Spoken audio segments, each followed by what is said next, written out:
Hello, everyone, and welcome to the NeverOpenPod, the podcast open to everyone, especially those stone people sitting behind Walker Stewart. My name is Luke. I am your host of the NeverOpenPod, and with me, as always, is Mr. Andy. Say hello, Mr. Andy. Hello, Mr. Andy. Hello, Luke. Hello to the listeners, and hello to those stone guys, because they were really funny. That was some early kind of like comic relief for us before the show kind of started. Good times. Well, they were having good times. I was having good times watching. I mean, one of them's this real tiny dude who's sitting behind Walker Stewart, and I'm like, I mean, you got a good seat, but you kind of don't, because Walker Stewart he's not just a wide gentleman, he's a tall gentleman too. He's a big man. So, but then you see his face pop out, and you just see like the happiest stoner I've ever seen. And you're just like, oh, I don't think it matters who's sitting in front of this motherfucker. He's having a blast. So yes, everyone, this is the NeverOpenPod. We're going to talk about Windy City Riot, or as we will probably call it a lot, even though we like the show, Windy Fart, because that's just how that's how mature we are. So that's just be aware of that, everyone. And I'll get the professionalism done right now, Mr. Guy. I've only had one coffee, so this will be good. All right. There are ways people can contact and interact with us if they wish to. We're on the Tweety. I'm at Grumpy2EB. Mr. Guy is at Trucifer Tweets. Collectively, we are at NeverOpenPod. If you want to send us a written or voice email, you can do that too. NeverOpenPod@gmail.com. Also, if you got any of that Sasha Banks money, kick it our way. We have a Teespring store where you can get merch that'll make you look never as fuck. Also, you might be able to see me do this intro right now. How do you ask? We're on YouTube, NeverOpenPod. Boom, bish bash bosh. So if you want to watch us instead of listen to us, actually, if you're watching us, you're probably doing the listening too. So that's two for one. Yeah. Unless you got us on mute. That's a bit weird, though. Do we get two? Like, does that count for two on YouTube? I heard and listened to this. It should count as two hits. That's pretty funny. Well, Luke, this show was at Wintrust Arena in Chicago, and we got to talk about this a little bit. So, this show it's probably the most successful New Japan show in America, like, for a long time or to date. I'm not up on my history of New Japan in America shows, but this is the one that was the biggest deal since maybe the G1 special they had back in the day, like in 2017 or something like that. Yeah. And I have got to say, this crowd... Maybe since Madison Square Garden. Oh, right. Yeah, of course. Thank you. Thanks for bringing that one up. That's a big deal as well. So, but this place is packed. And I think they sold like 7,000 tickets or something like that, which it's like one of those places you could set it up for 10,000 seats, but they had it set up for like about 7,000 tickets. So it was sold out. Every time we talk about one of these shows, and we'll get into it, we're not going to talk about it yet, but we talk about the presentation and stuff like that. I thought that the biggest difference between this and other shows was that we could hear the crowd clearly. And like, that was so important on this show because they were on fucking fire for this shit. And it was moving. Some of the stuff that happened on the show was moving emotionally. There's like one match in particular that if there was no crowd sound for it, the match would have been half as good. And that's not just to denigrate the talent of the two men involved in the match. But man, that crowd reaction... Whew. So yeah, I don't know. Like, the sound's not perfect. Sometimes I couldn't hear the music clearly, but I could hear the crowd, I hear the commentators, and I could hear the wrestling. So that's all right, yeah. We got 98% of the fucking sound working. All right, you know what? Fine, I'm allow this. It's not a complete victory for the production stuff, but they didn't get jobbed the fuck out for 45 minutes like that. That's one right. show they did. Roll up victory. You know what I mean? Like, roll up victory for the production staff, meaning we always talk about the feud between the production staff and the equipment, and usually the equipment is undefeated, but for once, the staff gets a quick roll-up win, and a win's a win.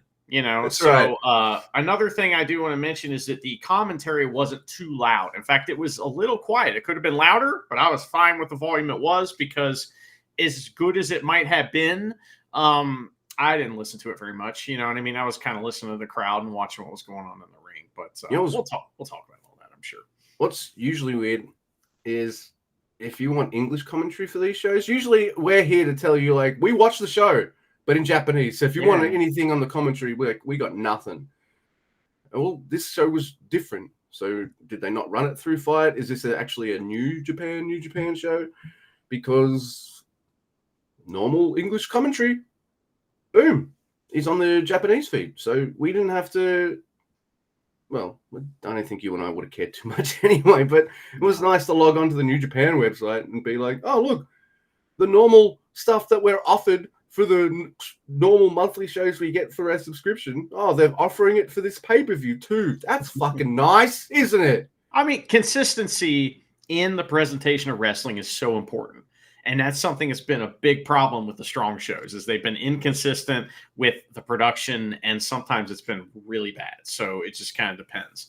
But yeah, I guess, before we talk about who was on commentary and how everything looks and what ring they were using, we got to talk about this venue a little bit. The way they had it set up, it was, partially the black or dark city. It was like poorly lit village on the outskirts. Oh, it's sold out, and city, you'd think, like, don't you want to show off it's sold out? Turn the fucking lights on a little bit. But instead, it was it was half dark city. But as usual, I peruse the internet for information about folks that have maybe gone to this venue and see what they thought about it. Luke, do you have some thoughts on this venue from an anonymous person on the internet? Yes, I do. All right, and it goes like this. One word. Smoking. Smoking of everything is allowed. Or should I say, not stopped. I had to leave a recent comedy show because I legit could not breathe. What? No chairs are available in the corridors for someone to sit and breathe fresh air either. Horrible, horrible, horrible experience, and it's going to take a lot for me to patronize this venue again. Such a disappointment. 1 star.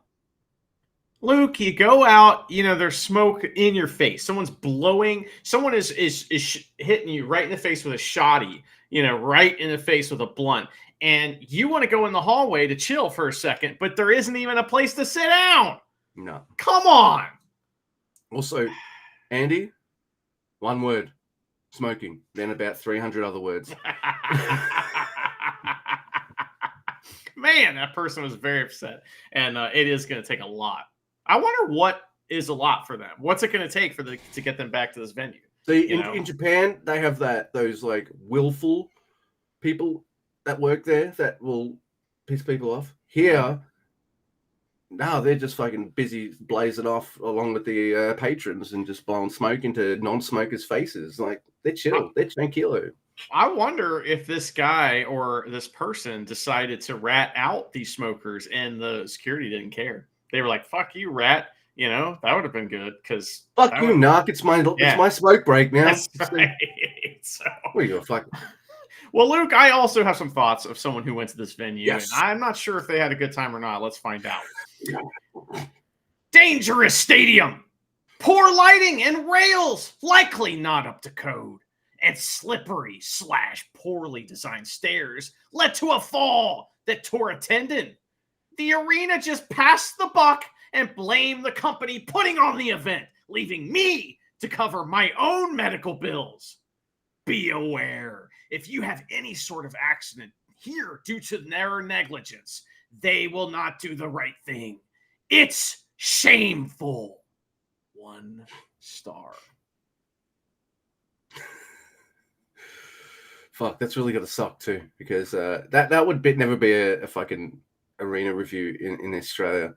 Because in Australia, they'd be like, hey, arena, you fucked my leg up. Can you help? No.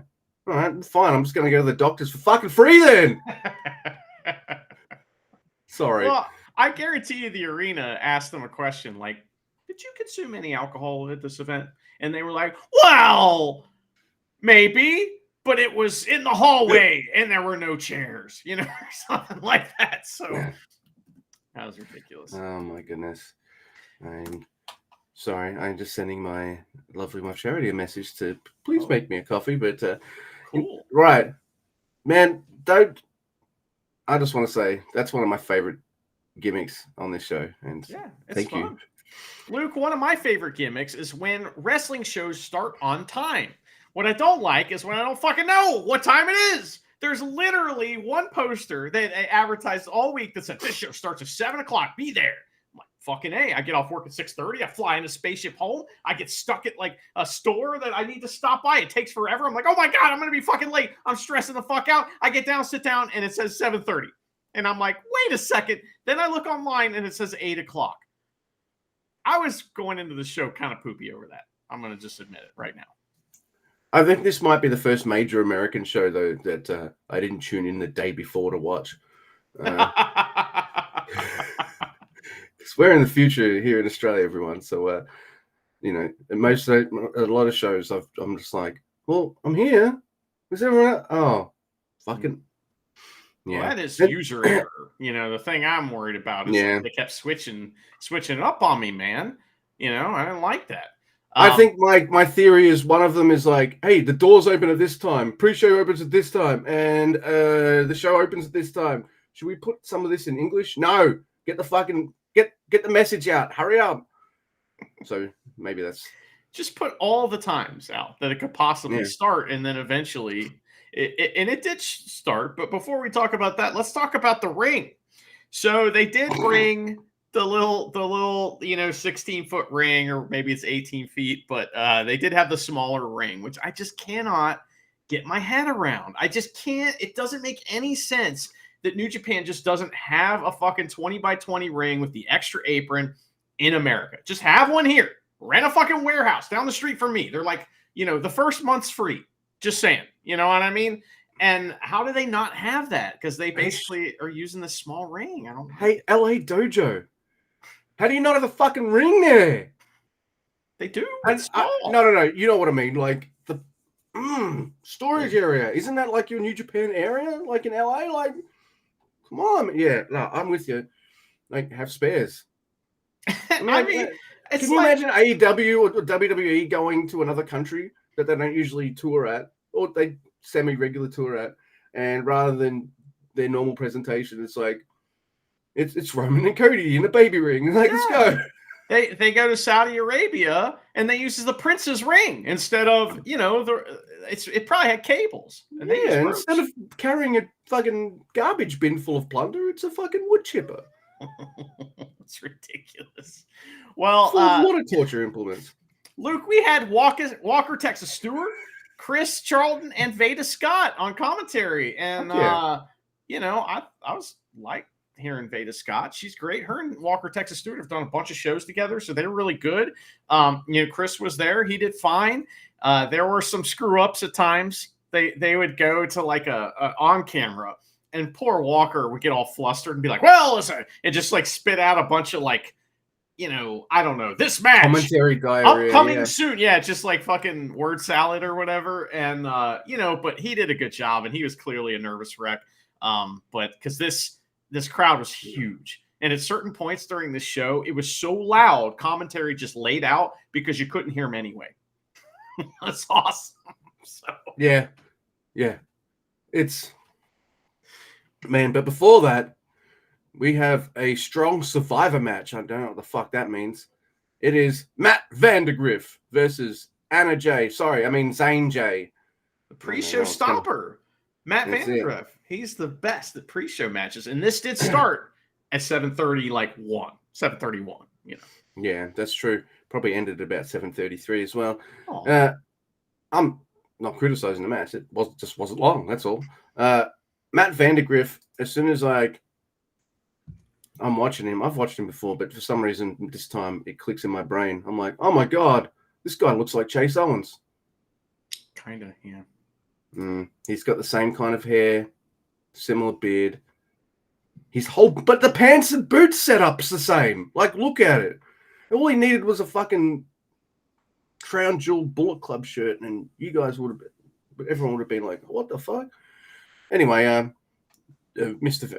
Vandergriff, he beats the shit out of Zane Grey and wins in the first match of the show with a fucking Styles clash. Yeah, guess that's his move.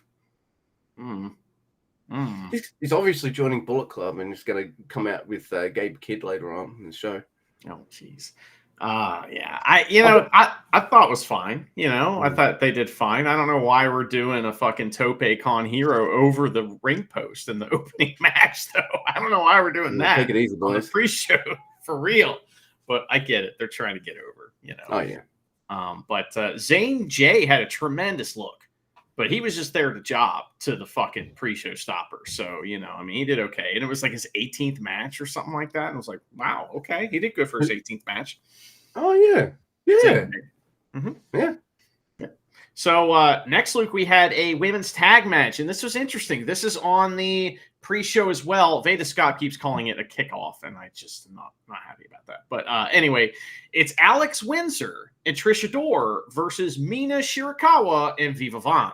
And this is fantastic, right? But it's it's fantastic in that way where you just get to see all these ladies do all their moves. I mean, there is no psychology in this match. None. We got to get to the finish and we got to get Alex to win. That's all that matters. So Viva Van hits a Rana at the beginning and then tags in Mina and she starts some fuck your leg offense on Trish Adora. And Trish Adora doesn't get to do anything for a long time in this match. And it's kind of Alex is from England. So, she's I guess she's been in Red Pro a bunch or something like that. She looks fantastic.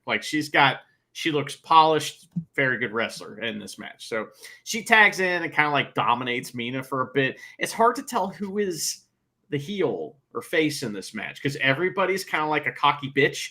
That's kind of the character of everyone in this match. So it's kind of almost, that's very strong of them. That's a very strong thing, by the way, meaning the strong promotions, style. Right? Well, I was not strong style, but strong style. Yeah. So, but anyway, Viva Van has a large selection of offensive maneuvers that are very sexy, and it's wonderful. It's just awesome. And it's everything she does, you're just wow, it's it again, it's kind of like that. So one more time. Yeah.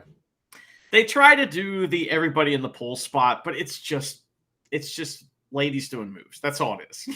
It's okay, whatever. The moves look okay. Mina hits an impaler DDT on Alex and a slingshot butterfly suplex from Viva Van. That was cool. But Fish. Okay, so the thing Jay White would do it's like a J Buster or whatever, Blade Buster, where it's it's a brain buster, but you do a little twist with it. Yeah. So Alex did that, but with a Fisherman Buster. So she did a Fisherman Buster with the little spin. She pins Luke's favorite wrestler, Viva Van. But I wonder if we'll see her again. Maybe soon, maybe on the next show. We'll see. So, apart from. I think we've seen Mina Shirakawa before, I'm pretty sure. Yeah. And I've definitely seen Trish Adora on AEWs and stuff. So it's sort of I didn't know any of these ladies. I had a great time. But I've never seen Viva Van. Yes. We have. I thought she was awesome. And then then I see she's doubly awesome because not only that, she fucking pulls out suplexes, a springboard butterfly thing. I'm like, who is this lady? I love her. We've seen her before. We've seen her before on a strong show. I think she wrestled Stephanie Vaquer before, and it wasn't that great for some reason. Well, that's fair, but yeah. So it's just another one of those things of I like this wrestler. 1, 2, 3, they lose. I'm like, oh. Luke, you're a fucking idiot. Can't you? You only like the wrestlers that lose. I didn't know she was going to lose, though. Yes, you did. Yes, you did. Subconsciously, you knew. You knew.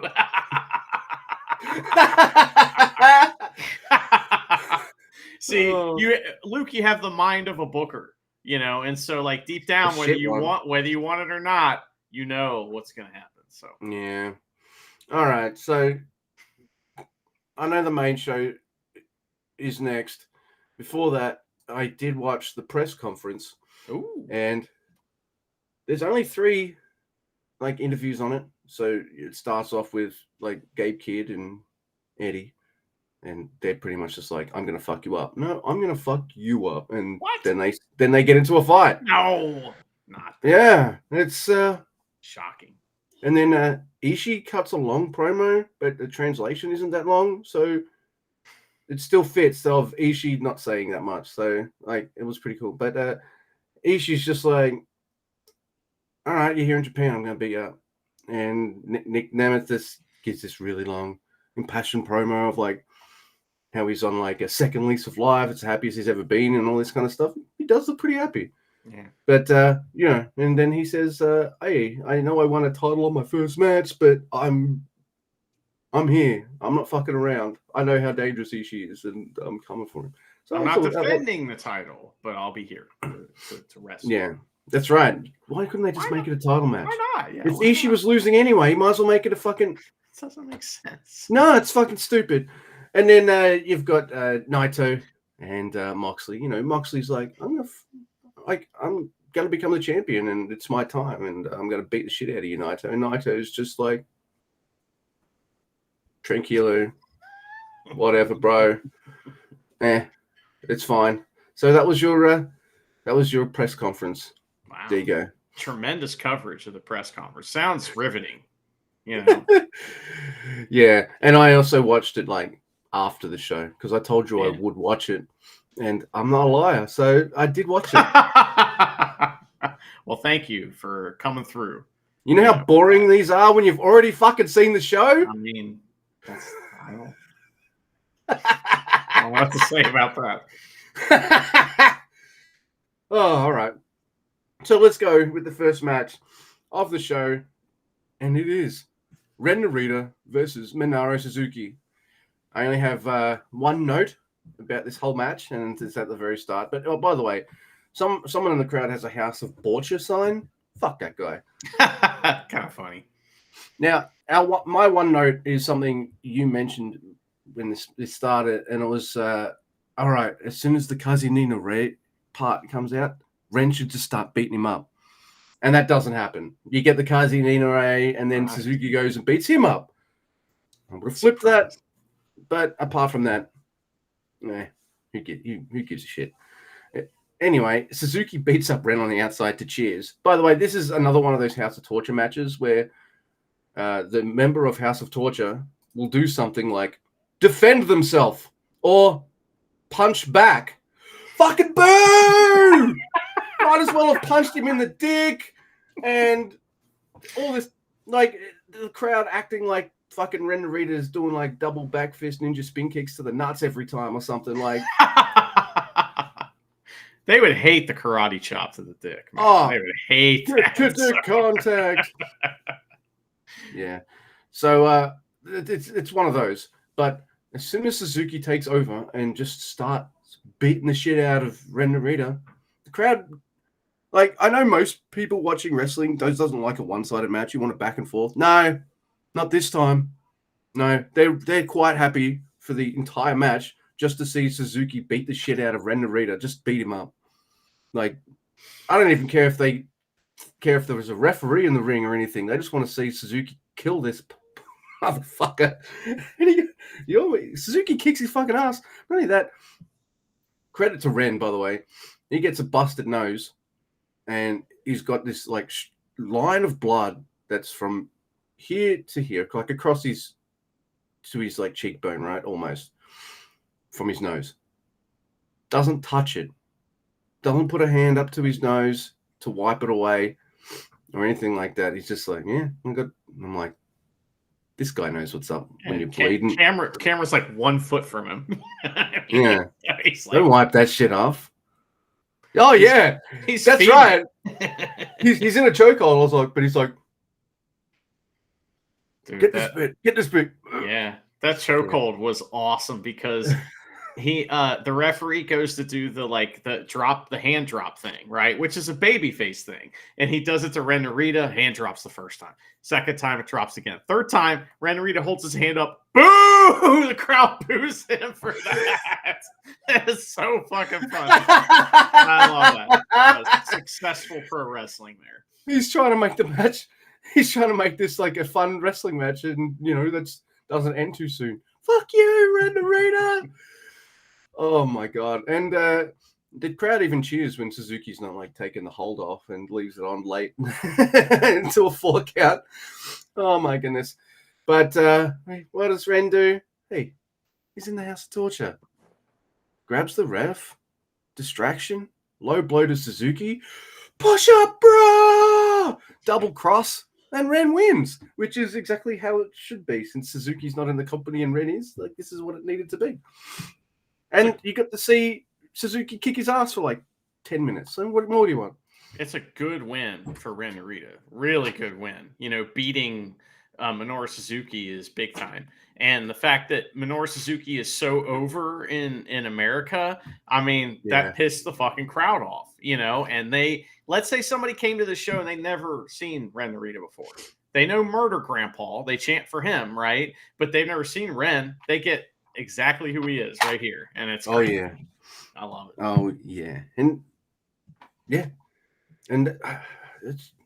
I've Ren in this spot. I like it.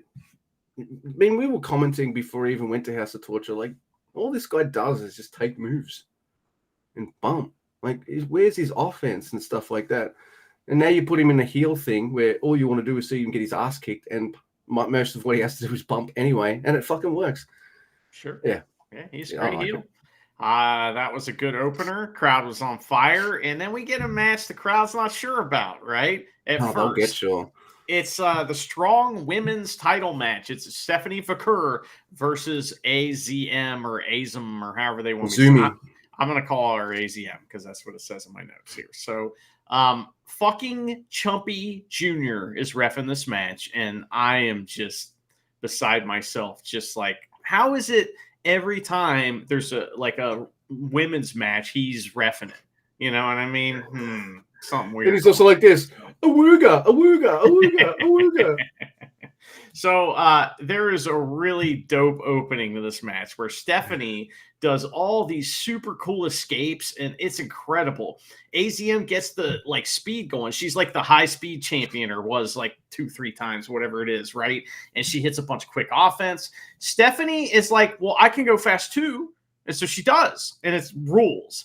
Then she does the sexy head slams, and the crowd loves it. They are like, I mean, how can you not? And there's something that's going on in this match that we'll talk about as we go along here. And that is that, we've seen Stephanie Vaquer before. We've seen her and been like, okay, we've never seen her like this, right? And there's something that happens when you wrestle another wrestler that's willing to die to make you look good. That's what's going on here. Is the AZM and that is Azumi right there. Yeah, she is willing to do anything to make her opponent look awesome. And man, it's so obvious. So, if a gunshot had gone off, I fully believe Azumi would have jumped in front of Stephanie Vaquer to take it just to make her look even better.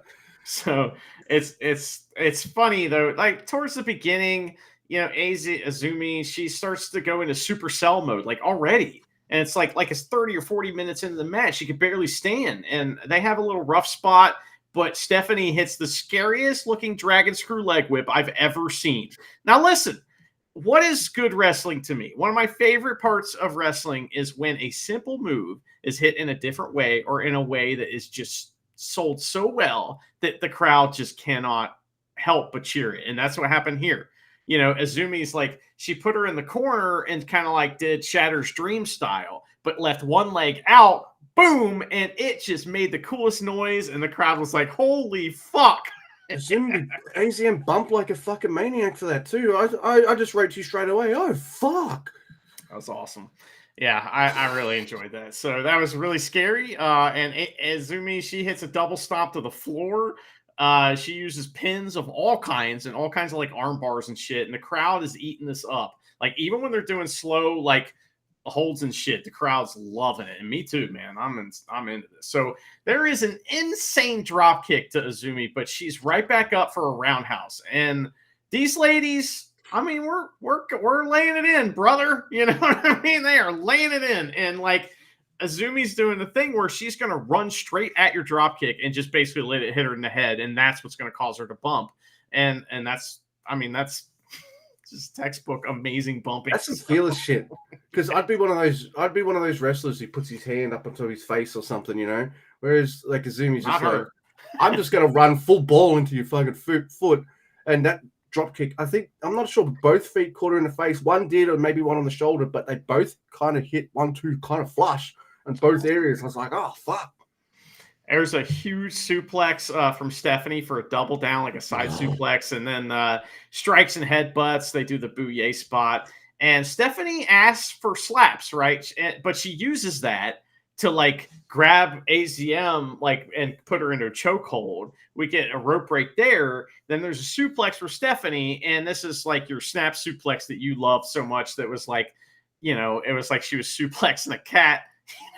It's like, it was just really just kind of fucking snappy. It was like, and not in a smooth way. It like, no, in an it looked like way. she snapped Azumi in half and fucking made her, you know, land on her back or something. It was awesome. There's only certain people in the world of pro wrestling that can bump like this, and usually they are like journey woman Joshi wrestlers. You know what I mean? And so that's what we got going on here. So we get a top rope double stomp and a really, really close 2 count for Azumi, right? But then there's some kind of like crazy scissors pin that she does for 2. She keeps trying to hit the spinning boner lock, right? So she's going for that all the time. And they keep calling it La Mystica. What? Spinning boner lock. But anyway, Stephanie uses headbutts and some kind of like driver over her knee for the win. We've seen that move before. We loved it the first time. That match was tremendous. I love that match. That was fucking, yeah. Like, I'm already having a bit of fun because I know we had 2 pre-show matches, but you know, they were fun. You know, that was pretty cool. But yeah, the show proper starts, and boom, Ren Narita versus Suzuki. I had a good time. It was fun, and then like Vakir and Azumi come out and they're like, oh, I mean, that was fun, but we're gonna set the tone for the rest of the night right here. So, and they do. It was fucking gnarly. I loved it. That backbreaker finisher. Stephanie Vakir, she'll pick up, dear listeners, people in like a package pile driver move like Chase Owens, and then it's bang, crash onto the knee, back on the knee. It's amazing. And like the person bumps on the knee, then on the mat, so it's like, you know, it's got 2 steps to it. But after the match, Alex Windsor, who was the British lady from the first tag match, she comes out and she hasn't even done anything, and the crowd's like, we like Stephanie Vakura. We just saw what she can do. You know, fuck you, Alex Windsor. And Alex Windsor, I think, is the face here, I think. And she walks out, gets booed. And it's so funny how, you know, what is getting over with this crowd in this position, in this situation, is really good wrestling, right? And a baby face putting over a monster heel champion. So Alex Windsor comes out challenged, she gets booed, and so she will be the next challenger for the Strong Women's Championship. That's right. So as you said, there's only one botch, and they just go for an Irish whip, and their hands are slippery, and they let go of each other. They pick it. They don't even Then Fakir turns around, beats her up, and then Irish whips her again. But I think it was Azumi Irish whipping Fakir, and they kind of slipped. It happens. No big deal. And then blinker, you miss it. I think we noticed it and wrote it down because we do this. But blinker, you miss it. It's not a big deal. Everything else in the match is fucking phenomenal. So that's a match to check out, people. If you're cherry picking matches from this show, definitely. Make sure this is one of them. I agree. Yeah. So here's a match I wrote to you and said I don't care about this match, but I kind of ended up having a lot of damn fun with it anyway. You do care. You ended up caring. Yeah, I did. By the way, I said who I wanted to win this match, and the opposite happens. What? and I'm like, not only do they not win, they're the team that gets fucking pinned.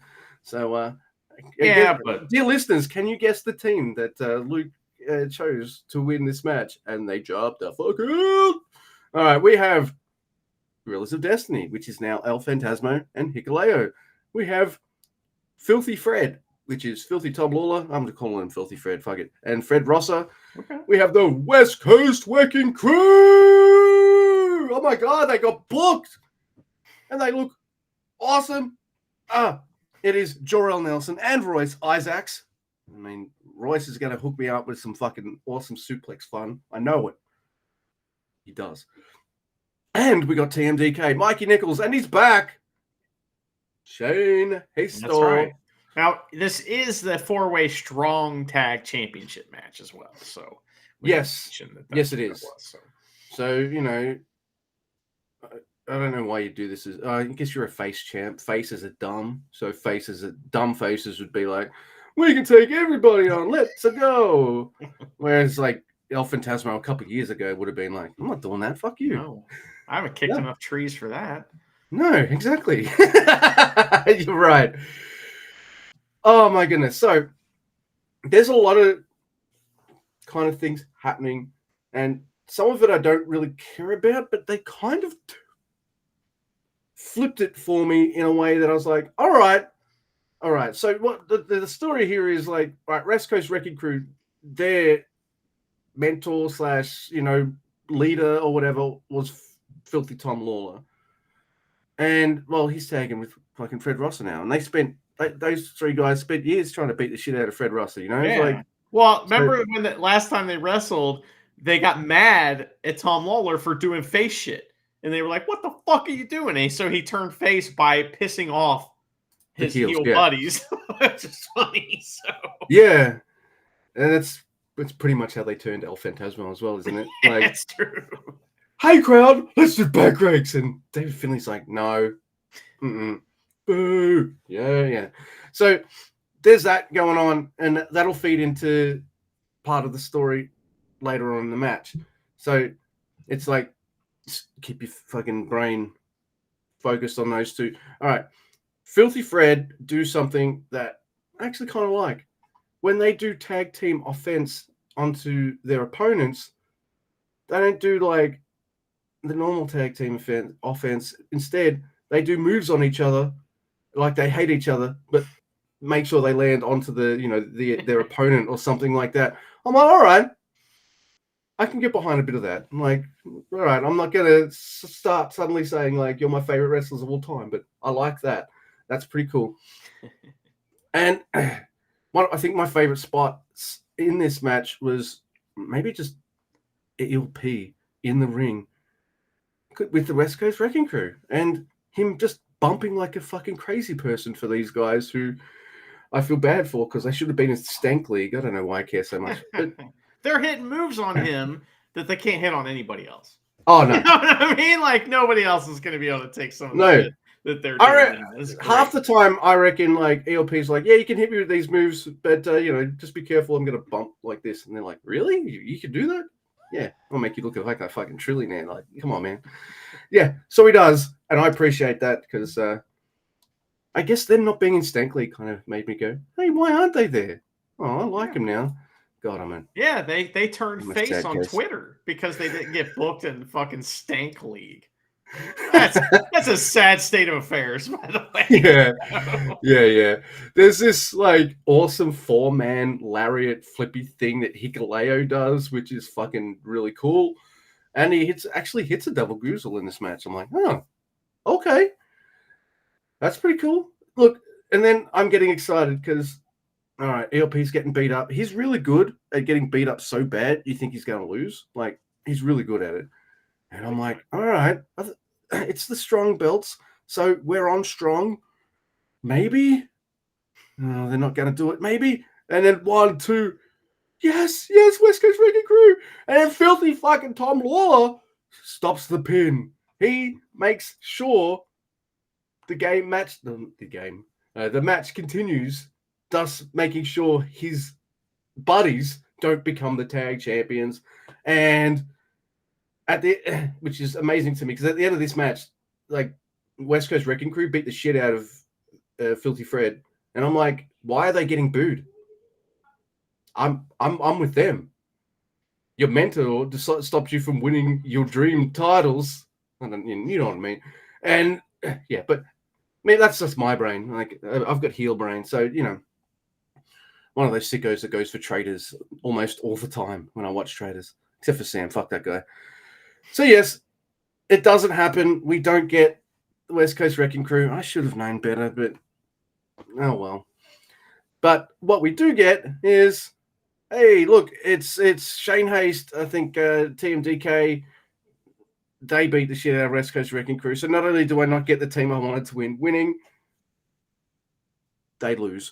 And Shane Haste picks up. I know, I'm not too mad. I love TMDK. Well, the way the finish goes is that Jor-El Nelson's left alone with the defending champs, and he takes everybody's finisher. And they're like, here we go, ELP and Hikuleo about to win. But Shane Haste sneaky tagged ELP when he went up for the fucking splash. And nobody saw it except, you know, Chris Charlton, of course, who, you know, has to tell us all about it. And then, you know, so Shane Haste sneaky got in and stole the tag, and I love that. I loved it. It's great. Yeah. So for a match where I wrote to you when this match started, or was partway through, I'm like, I don't care about this at all. And I went from that to being like, you know what? That was fun. Yeah. Crowd loved it too, man. Crowd was like, I'm telling you, the crowd's keeping me in these matches, you know?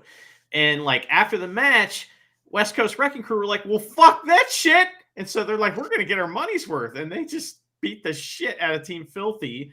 And they cut Tom Waller's hair, and they do like disgusting heel shit, like eat his hair and then force Fred Rosser to eat his hair. It's great. See, the American crowd might have been like, wow, that's fucked up, boo. But the Japanese crowd would have been going, motherfuckers, how dare you? Because it's like, it's a cultural thing to like to fuck with the hair, right? In Japan. So I can imagine like, if they had done that in Stank League, Bishamon would have been like, the heroes beaten.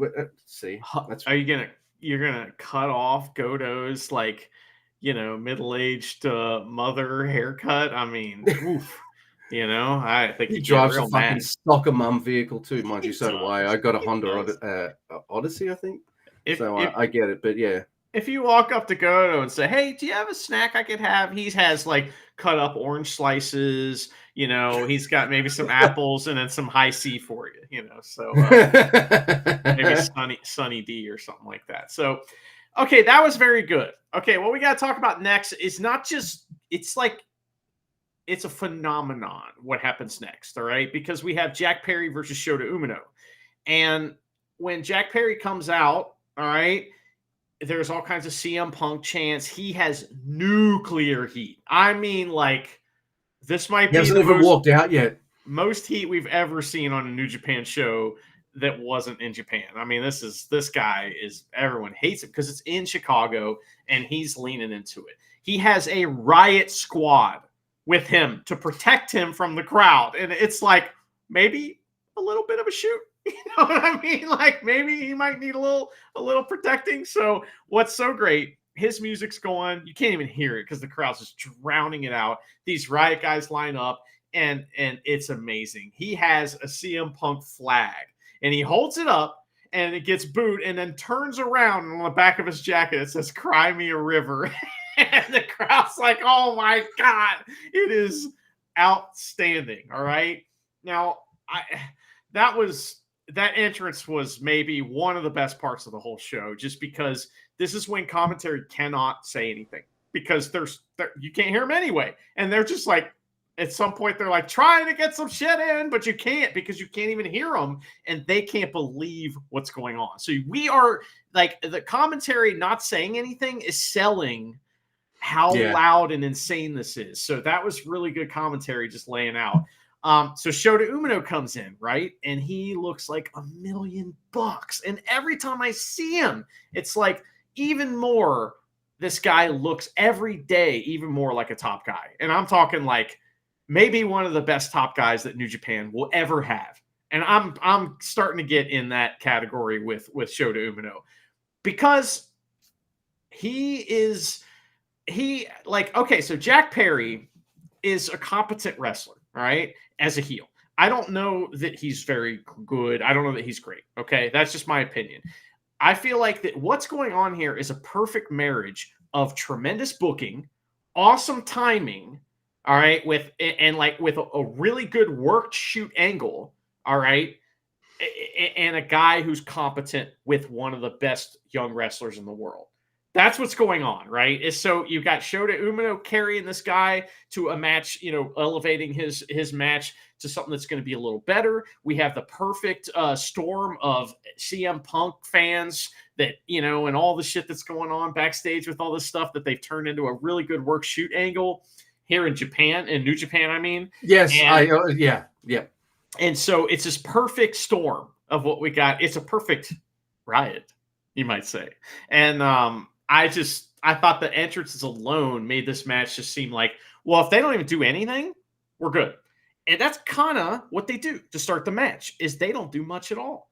They just kind of, it's great. There's scapegoat chants. There's Crimea River chants. Just incredible reactions that the wrestlers haven't even touched.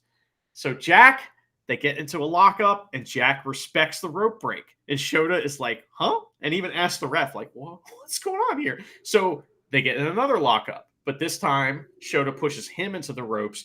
And Shota, of course, respects the rope break. So Jack just slaps him. All right. Tremendous opening. It was like, okay, great. And I like the extra step, So Shota, this is something that kind of sucks in the match, though. So Jack Perry, he goes to the outside, he bails, and Shota's like, I'm going to go get him, because fuck this, we got to wrestle. And Jack Perry throws water all over the crowd, which gets on the mat, on the floor, and Shota Umino comes running around and just falls down. It's like, fuck. But immediately recovers, right?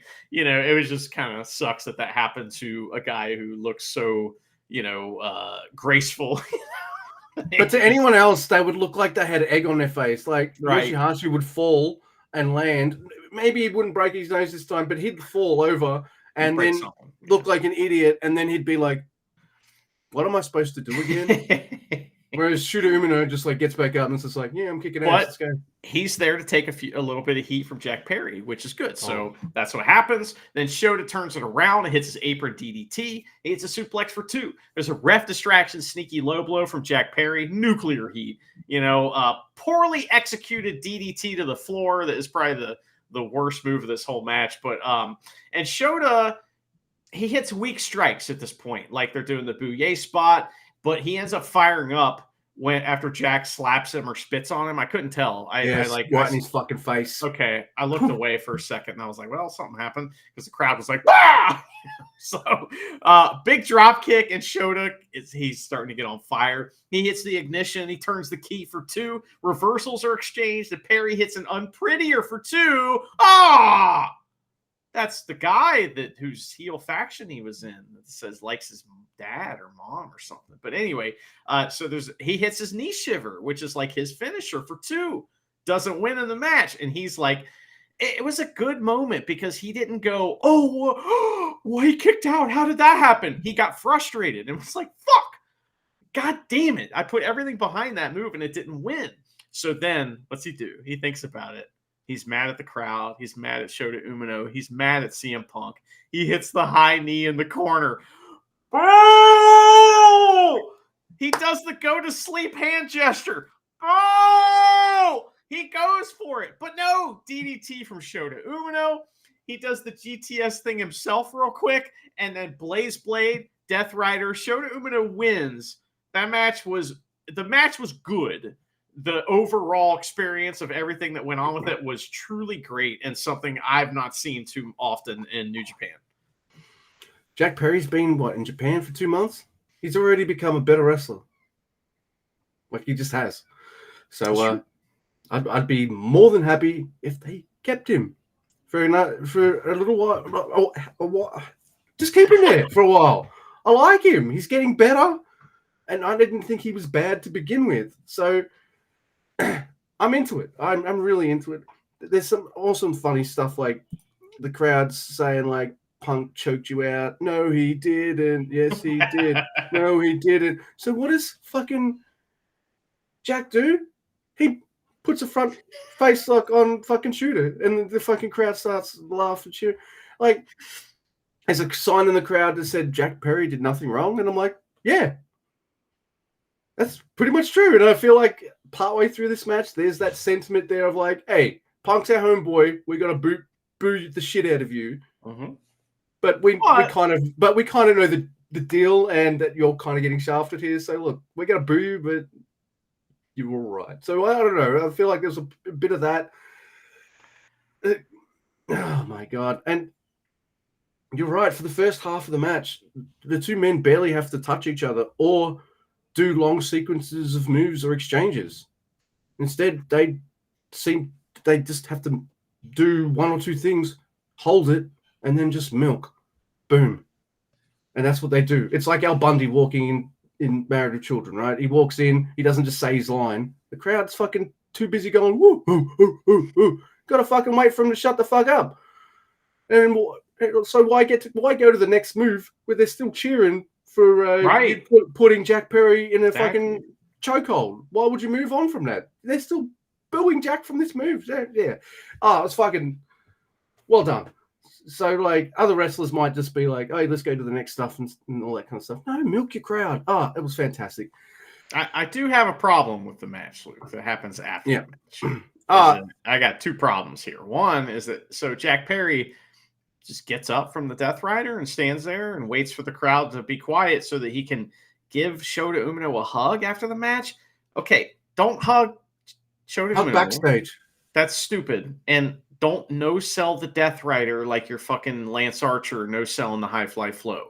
So that, I was like, why? At least act like you're hurt. That moment could have been huge for him, and that could have been huge for both of them, but he just no-selled the fucking finish. Don't do that. Don't do that. Look, yeah, that made me feel like a little bit like, all right, if he's giving Shooter a hug and a handshake, maybe he's going back to AEW now. That's fine. And that's fine. Match ain't over until you're in the back, though. So. But yeah. That's so. I don't want to know that. I don't want to have that feeling. If you turn back up in AEW, fine. But don't make me. Come on, man. Don't. You're in House of Torture. What are you doing hugging someone? That's not what you do unless they're in House of Torture. And even then, you don't want to do that. You know? No, it's lots of spikes and things. Show isn't hugging low blow. Yeah, you get low blow. You know how many times Marty has tried to hug them and gotten low blowed? Yeah, they don't hug. They like walk past each other. It's like, hey, what's up, sackwack? You know, frat boy bullshit. Definitely. All right, so here we go. We got Mustafa Ali versus Hiromu Takahashi. So I haven't seen much of Mustafa Ali wrestle ever. Oh, really? Huh. No, because for most, yeah, well, you found out. Yeah, huh? yeah. For most of that reason, dear listeners, is I don't really watch or follow WWE, so I didn't really see him all that much. And if I did see him on the odd show or whatever, look at the size of him. They weren't doing anything with Mustafa Ali. 205 Live. Yeah, man. Like, so yeah, that's just how it is. If you make your name for yourself with WWE and leave, there might be a chance that I don't know who you are. I do know Nick Nemeth, though, so everybody relax. And unfortunately, I do know Mr. Riddle, though I haven't seen many of his matches either. He's pretty good. But anyway, he's an arsehole. Where am I? Ali Hiromu. Sorry. Here we go. Fucking Hiromu. Ali comes out and he's got titles from here, there, everywhere. All right. And security, I guess, and stuff. So he's got some kind of gimmick going on. Secret Service. He's got I'm going to be the president gimmick, which is tired as fuck and a dumb gimmick. I'm sorry. Well, that is dumb. But you want to see wrestler though. So. But sometimes dumb in wrestling is good because something dumb happens. It's not Mustafa Ali. It's not nothing he does, but he does play along with it, which makes me like him more. Hiromu comes out. Who's he have with him? Luchador 6-pack abs. Fucking Daryl. And I'm like, oh, fuck me. Those dolls just sold out right now. Boom. And then the match happens, and I'm like, oh, they definitely sold out now. Dude. So they get in the ring, and they do a couple things, feeling each other out. And then Hiromu's just like, nah. Time out. And he tags in Daryl. He's all gassed.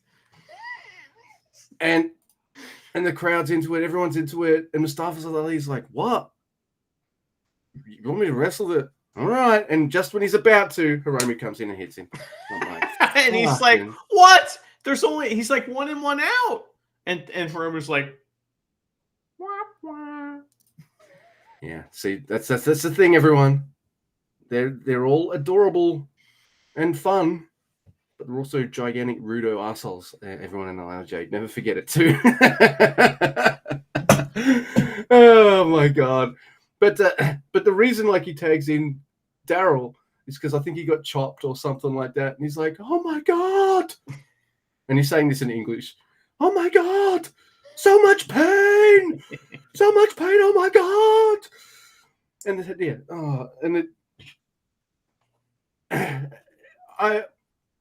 And then what happens in this match, and something I really appreciate this match for doing, is it goes from fucking funny to holy shit, absolute fucking madness, gnarly, fucking super flippy dippy, we're gonna fuck each other up wrestling. Like it's a good fun time. Everyone's kind of, we're all...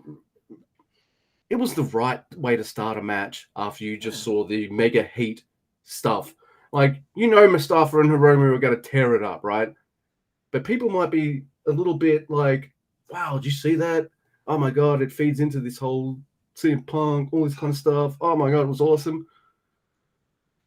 So what do? They do all this goofy shit with Daryl. Probably moves like every single Daryl with a six-pack merch he's ever... Like, he's probably got pre-orders out his ass now, too. People are gluing abs onto their current Daryl dolls. Daryl's, right? Yeah, absolutely. Absolutely. And putting little lucha masks on him and shit. Chris Charlton called him El Hijo de Daryl, which I thought was pretty good. So maybe that was the right call, just to give everyone a bit of a breather and a bit of levity before these two guys just being like, all right, that's enough fun. And they just fucking crunch each other, lots of slaps, fucking flips and stuff. Fucking Mustafa Ali does a fucking tope, right? And then he gets Hiromu, so it's not as if Hiromu moved out of the way and or Ali missed. No, it's one of those times where you hit it flush, but your body hit Hiromu. Your fucking face, however, it's going into the guardrails. That's wild. And it was fucking wild. And I don't know if they planned it to be like that or anything like that, or maybe Mustafa Ali's being like, maybe I'll just take... No, because he's fucking busted. There's it's hard to tell from the way, like, we saw it too, because he dove at the camera guy who gets hit by him. And then all of a sudden, Chris Charlton's not talking, and they're like, hey, Chris Charlton's been taken out. It's like everybody's been taken out all of a sudden. And so you're kind of not sure what happens. And then all of a sudden, Ali's just bleeding like a pig, like a stuck pig. Yeah. It's awesome. Yeah. And shit's serious now. So that's what... so if that was planned, bravo. Because, that didn't look planned at all. But if it wasn't planned, what? No, I'm sure it hurt to be busted open, Mr. Ali, but it added to the match, because for me, this is kind of a match where they're like, hey, look at all the fun we're having. And then the fucking gloves come off, and gnarly shit happens, including, boom, this fucking crimson mask. And then, part of this as well is, Ali has... Hiromu kind of scouted as well. So, he's able to kind of shut down some of Hiromu's major offense and things like that. And also feeds into this story that, losing to Doki and Bushi was so bad that he's got a losing streak. But it doesn't matter, because this match is really fun. Then we see a sunset flip powerbomb on Hiromu by Ali, and then a 450 splash. Ali wins. I've always heard Ali's good. Now I know for sure. Yeah, he's tremendous, man. After the match too, Hiromu says he wants one more, and Ali's like, okay, but he doesn't shake Hiromu's hand in agreement. He shakes theirs, so it's like, yeah, I bled all over the place, and yeah, this was serious business, but let's wrap it up with a nice. I'm gonna shake the fucking doll's hand. But what about was that? Fucking cool. So at one point, Hiromu, I don't know if he got pulled through the it's kind of hard to explain. So, there's that little area in the corner where Sami Zayn used to dive through that area and go through the corner and hit a DDT. So, Ali grabbed Hiromu and yanked him through there and hit a DDT on the floor that looked insane. It was scary as fuck. And that was right before the whole getting busted open thing. So it was like, shit got serious. That match kind of had everything, right? Yeah. There was also something that you could do in wrestling that didn't have. And I went, oh, shit. Oh, man. Okay, so we have to talk about the next match. And the next match is kind of the down point of the evening, in my opinion. It is the Riot Rules tag match. You will know who's in it when they come through the curtain, you see. And so what are the teams? It's Gabe Kidd, Clark Connors, Kenta. Huge pop for Kenta. And he was like, okay, I'm going to be a babyface, even though he's a heel. And it was great. And Finley. All right. So he's a face in Chicago because he does the GTS. That's the only reason. So War Dogs versus Eddie Kingston. Who's going to be his partners? Who will it be? Oh, it's the guys from the tag match, but just two of them, Jeff Cobb and TJP. It makes so much sense. And then, of course, as we predicted, the final partner is Homicide. Somebody got to get pinned in this match, right? So, I just pinned. He could barely get over the fucking railing. Aw, poor Homicide. He's amazing. But anyway, they don't even get in the ring before fighting all over the place. They just fight all over the place. It's a huge brawl. There are long periods of this match where no one is in the ring, and it's like, fucking come on. It's almost as if there's supposed to be people in the ring, but they don't know about it because they think someone else is in the ring. And Ref Chumpy Jr. is reffing this match, and he's kind of passing stuff around, trying to get people to go in the ring, I think, but they just won't. There should be at least two people in the ring, and then everybody else can do whatever. Yeah. I mean, I don't know. There's a couple things in this match that are weird. One, it's just like a lot of dumb, hardcore spots that don't really mean anything. TJP, the guy known for surfing on people? He uses a skateboard and surfs on Kenta in the ring while Cobb's looking at him. And it's like, isn't that Cobb spot? Anyway, so we see that Homicide and Gabe Kidd have fought up to the upper section. But no, the next time we see them, they're just by the ring. Where the fuck did they go? So Gabe Kidd does, he wakes us up because he does the fun Terry Funk spot and he slows it down a little bit. So that's, it's not as crazy as it was last time. And he hits a bunch of people and then he takes the ladder off before getting suplexed by Jeff Cobb. Thank goodness, I love that spot too, because Jeff Cobb's just like, I'm not getting hit with this ladder. Puts him in the position to get I must think Gabriel Kidd is halfway through the German suplex where he has the wherewithal to be like, oh shit, throws the ladder off. And I'm like, oh. Well, last time I think they did the suplex with the ladder on, or something like that. There was something like, no, that's too gnarly for me, man. It would look good, but I don't like. Well, that was probably in the cage match. So they were trying to kill each other. But anyway, okay, so Gabe Kidd does the Terry Funk spot. We talked about that. Oh yeah, and then Clark Connors, he's like, "Oh, I'm Jesus deathmatch guy," and he wraps his head in barbed wire and he hits headbutts on TJP. But this blows up in his face because he gets misted, and then TJP's like, "Oh, what's this? I'll wrap this barbed wire around my leg," and he does the face wash, and he makes the barbed wire idea backfire on Clark Connors, and then Homicide gets the fork out, and he uses that on Clark Connors. Now, Clark Connors doesn't have to bleed because he's got red mist all over his face and he looks like he's bleeding. So shout out to Clark Connors for that. That's awesome. That's fucking smart. Hey, I love it. Hey, TJP, blood mist in my face. Why? So I don't have to blade. Kenta gets the big baby face spot. He runs and hits running drop kicks in the corner, but Cobb grabs him and they wrestle a little. Kenta hits a GTS on TJP, but no, Cobb splashes him. And the crowd loves that. But Finlay sends Cobb into a barbed wire chair. And Eddie, finally, he beats Finlay up with a kendo stick for a pretty big reaction.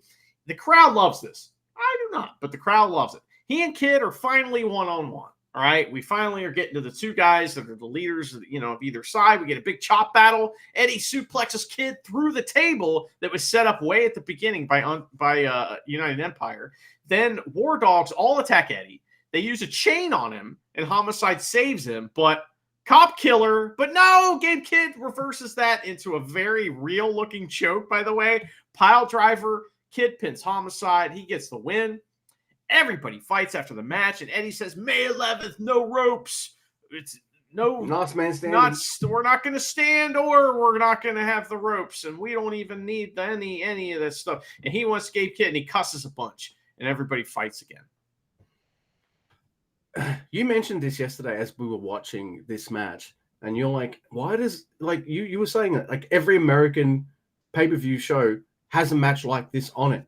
Yeah, it's lame. These are house show matches. Like, these are the kind of matches where the crowd will be like, oh my God, this is awesome.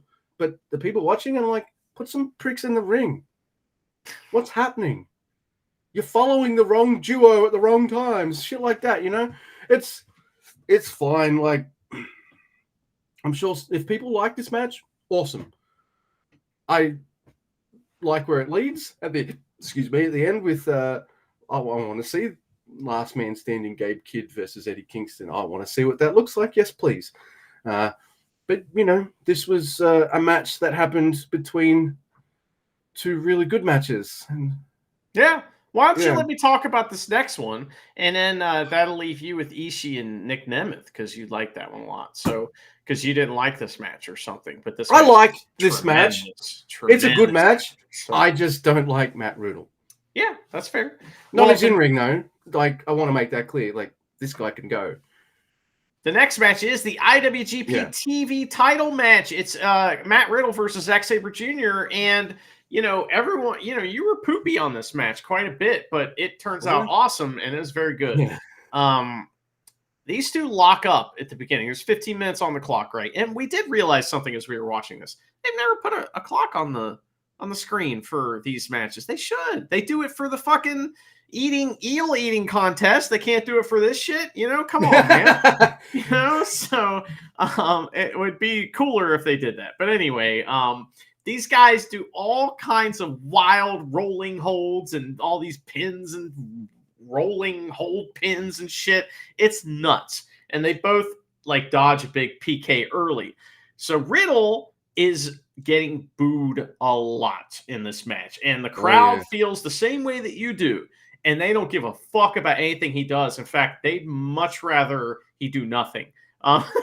So they want him to be in the Ren Narita position at the start. Yeah, and just have like Zack Sabre Jr. just beat him up. Yeah, they're so mad at him, and so I get it.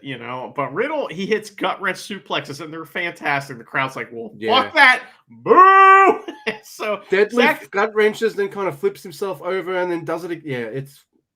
Zack Sabre Jr. leans right into it and starts fucking with Riddle, right? So Riddle hits a huge chop, and Zack Sabre Jr. goes down. He is bumping like a maniac. Beetle Blaster and Jack from Matt Riddle, and Zack Sabre Jr. breaks all of Riddle's toes, all right, and starts like some brutal fuck your ankle that looks very real.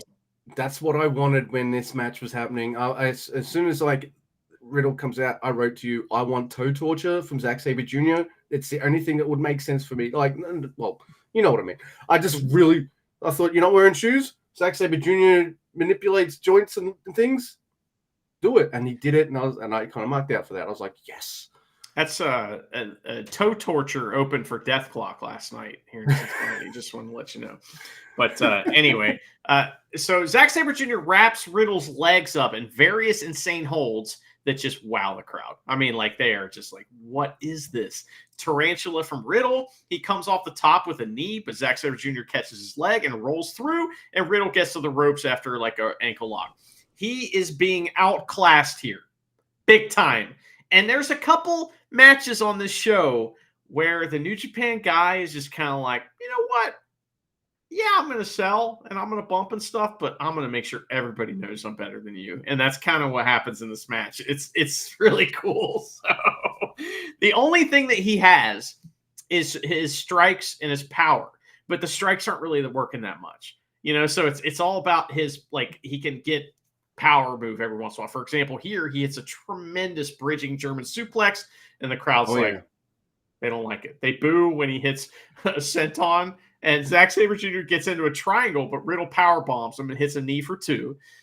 His knee's a little better than Tonga Loa's, by the way. So a little, it's really good. It's a lot better. It looks fucking good. Riddle does a good job of selling here too, because his kicking foot is the one that Zack Sabre Jr. has been fucking with the whole match, right? So he can't get much behind his kicks. There's times where he's hitting the chest kicks, and you're wondering why is Zack Sabre Jr. taking these, but Chris Charlton, like, he points out that a lot of times Zack Sabre Jr. is just baiting you into attacking him, and then that way he can grab you. So that's kind of what is happening here. So, but there's a DDT off the ropes right into a choke from Zack Sabre Jr. Duplex suplex counter into another choke. Cross arm breaker attempts from both guys. They both do these crazy reversals right and left. Zack Driver at 10 minutes, but it's only for 2. I'm marked out for Zack Driver, yeah. Man. And then Riddle does the unthinkable. He puts Zack Sabre Jr. in a single leg grab. And I was fucking pissed. So, but guess what? Crazy German suplex from him, like crazy one. And then he hits the floating bro, which is a pretty awesome move too, for 2. There's shitty kicks and chops from Riddle. He's being a dick. Zack Sabre Jr. grabs Riddle's leg, hits him with a rising knee, or he gets hit with a rising knee, and then another one. And Riddle like goes for like the bastard driver kind of thing, but Zack Sabre Jr. hits the Euro clutch for 2. That was a really good spot right there. More reversals. Zack Sabre Jr. though ends up winning the title back after a quick pin. Everyone's very happy that he won.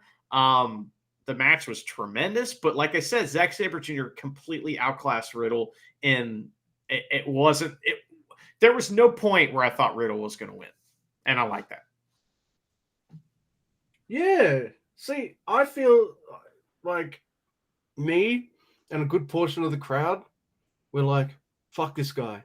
And then he does awesome moves. And we're like, fuck this guy, but that was cool. That was cool, though. Like, that was fucking amazing. And he does that several times in this match, Mr. Riddle. German suplexes were just, I love that shit. He's got a great moveset and stuff too. So, like, it works perfect in New Japan. Put some fucking shoes on and don't be a dick. Like, maybe we won't see him anymore. Zack Sabre Jr. is the first-time 2-time champ of this belt, and he gets the mic and says he needs some industrial cleaner, to clean off the title because he doesn't trust that guy. He says, But who's out to challenge, Luke? It's Jeff Cobb, and they shake hands, and they're like, they're boys. They're just going to wrestle for the belt. Oh, I gotcha! And they do a bunch of reversals, but no, Zack Sabre Jr. leaves the ring, and he says he's too tired to wrestle him tonight, and he asks Jeff for the title, who gives it to him. I love the post-match. That was fun because that matchup is like, just do it forever. Just book that forever for this title. It's fine. Give me the title, please, darling. Come on, please. Please give me the title, please. All right, thank you. And just leaves. Oh, that was fucking funny. I also feel like you were like, oh, Zack Sabre Jr. is winning. Me, on the other hand, was like, they probably like the ex-WWE guy. I bet you he's winning. And then he doesn't. I was like, what? Yeah! It was kind of surprising, I mean, I was hoping Zack Sabre Jr. would win. It's like his title, man. Just give it to him. It is. Don't try to take it from him. Just hand it to him. Yes. Yeah. Just like, I just won this title. Yeah, I know. But, it's like, it'd be like Ricky going up to those 2 idiots in Trailer Park Boys, and it's like, you, Smokes, now. Smokes, now. That's right. Yeah. Oh, man. Just walking up to someone with a TV title. You, mine, TV title. Give it. Yep. Exactly like that. Trailer Park Boys. Now, this next match is good. There's only one problem, Luke. It's not for the title. Yeah, that's the only title. Like, they do try to say that, like, oh, Nemeth wanted to challenge, like, Tanahashi for the title, but Tanahashi's, like, not 100%. I'm like, yeah, all right.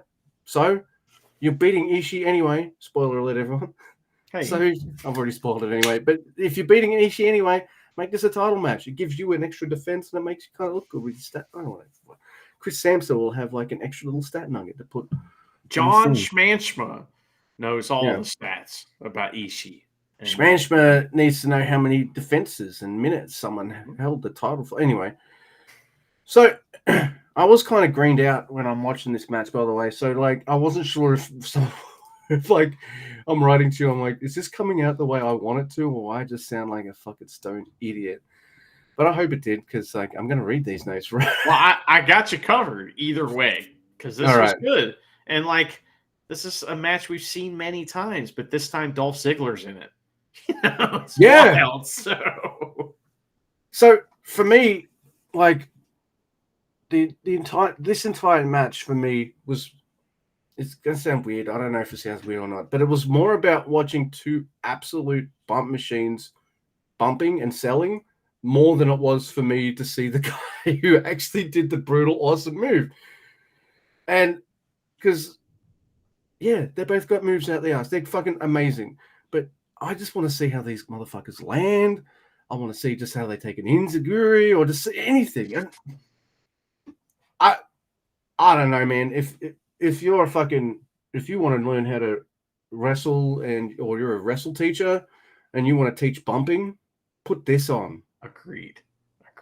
Yeah, it's like Flair versus Mr. Perfect. It's awesome, right? Dude. This is just a masterclass of people taking shit and making the other guy look awesome at the same time. It was fantastic. It's top tier selling and bumping. And then, like, even just for simple moves, like, everyone's got a superplex in them. Everyone. I'd say two people have the best superplexes in the world. They're both in Japan. Ishii and Shingo. So Ishii goes for his superplex, and he gets amazing. Not only does he get amazing air, but he's on the middle rope, so he'll kick out to make it look like he went further, like across the ring. He jumps. Yeah, but not only that, with his little legs. I feel like in the air, like the Ziggler's up there, he wants to stretch himself out to make the most impact thing too, and he kind of turns so his back lands full, like that fucking suit. You're right, man. There is something amazing to be said, like, of a wrestler doing a move you've seen a billion times, and it just looks amazing, like a Carter's dropkick. Like, it's that. So Ishii hits this fucking amazing superplex, and like I just feel like this match is kind of magical. And for two men who haven't even done like preview tags together or anything like that, it was never as fuck.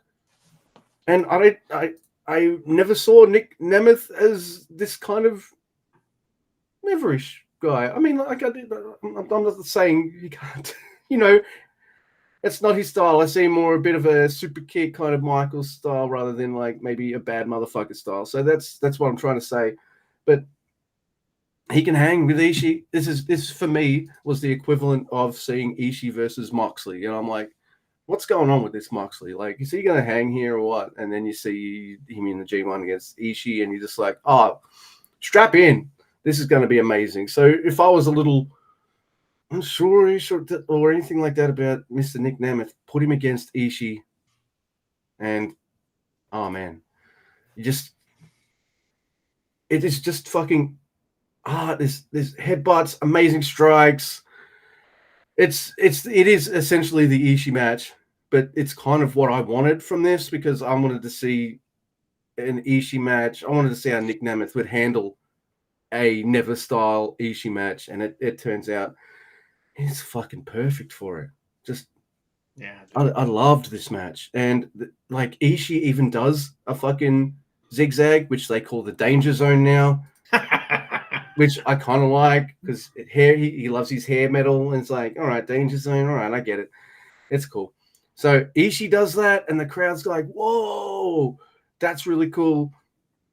But and the thing is, the one move Nick Nemeth hadn't been able to kind of hit that whole match was the danger zone. And then right near the end, that like, boom, like they're doing this running the ropes, reversal stuff, and then just this fastest zigzag I've ever seen. Or whatever it's fucking They should called. call it. The Kenny Loggins. See, I wouldn't be going back and forth between the names. It was the Kenny Loggins. Be calling it the fucking Footloose. But yeah, he does do Danger Zone too, doesn't he? That is him. Oh fuck, no shit. Gonna take you right into the Danger Zone.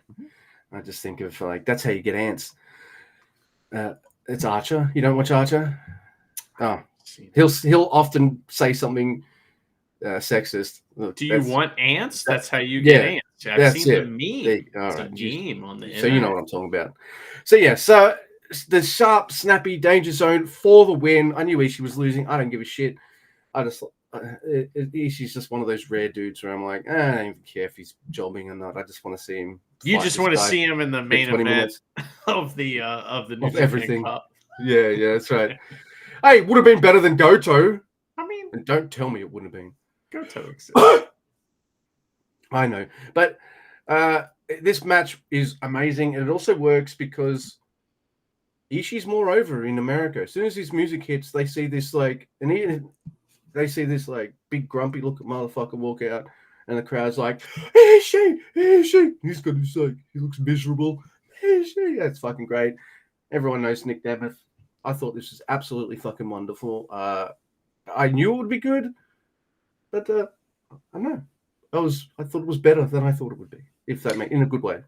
To a lot of American fans, Ishii is New Japan. You know what I mean? And for a long time, to this American fan, he and Hanma were, New Japan for me. Like in the 2014, 2015, when I first discovered it, that's what I was watching, and I only wanted to watch Ishii and Hanma matches. So, but it's like, this match, you said it best when you said that if you teach wrestling, show this match to people, because it's like it is the two most unselfish wrestlers unselfishing it up in front of all this crowd, both just like putting each other over, like, hey brother, I'm gonna put you over. Even after the match, Nick Nemeth wins and he does the little whisper.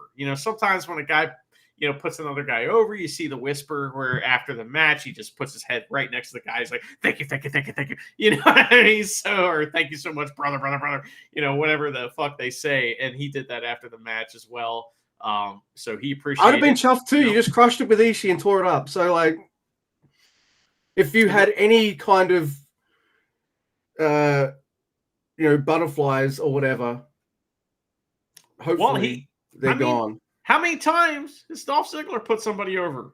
Brother. You know what I mean? Do they always say thank you? So, I mean, like he'd have had more accolades if he was a bit more of a player, if he was a bit more selfish. But I don't care. No, he seems like he gets it.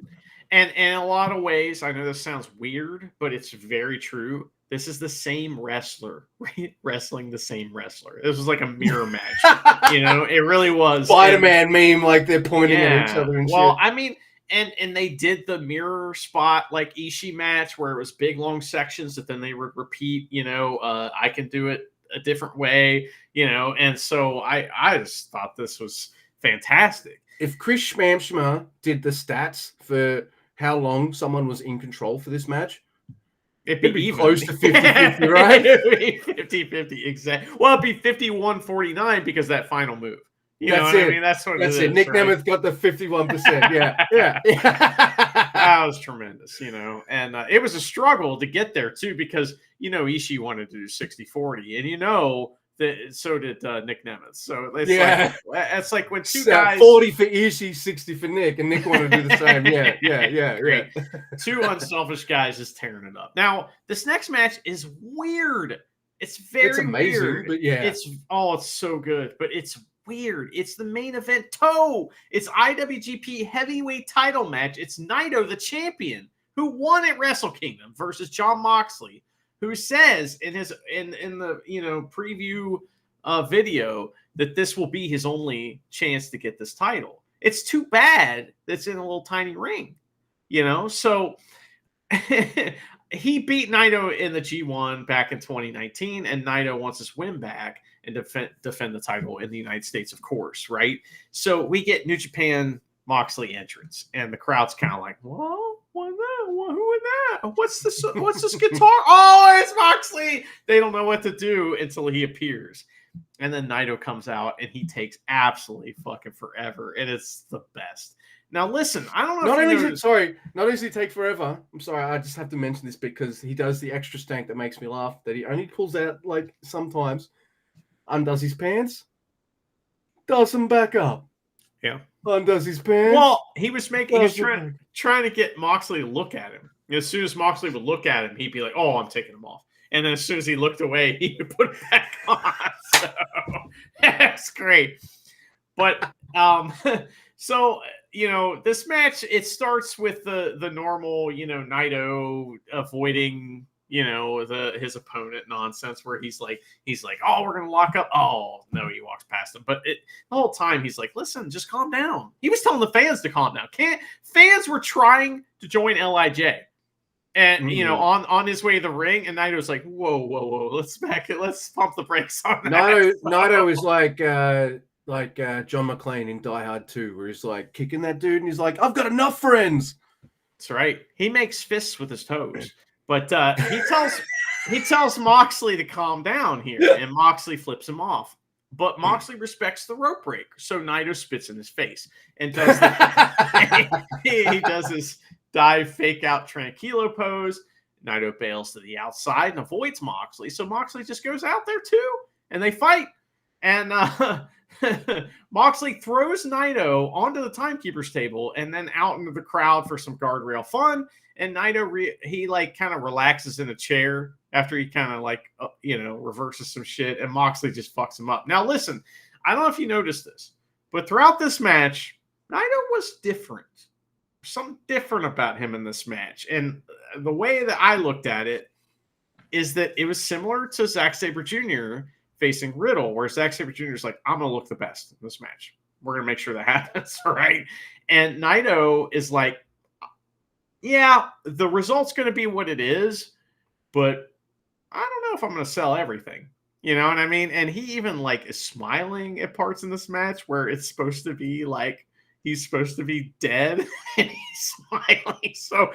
So it's got a weird feel about it, this match does, and it's like there's stuff like that going on throughout that's kind of like, what's going on here? So it's good though. For me, it adds to it somehow.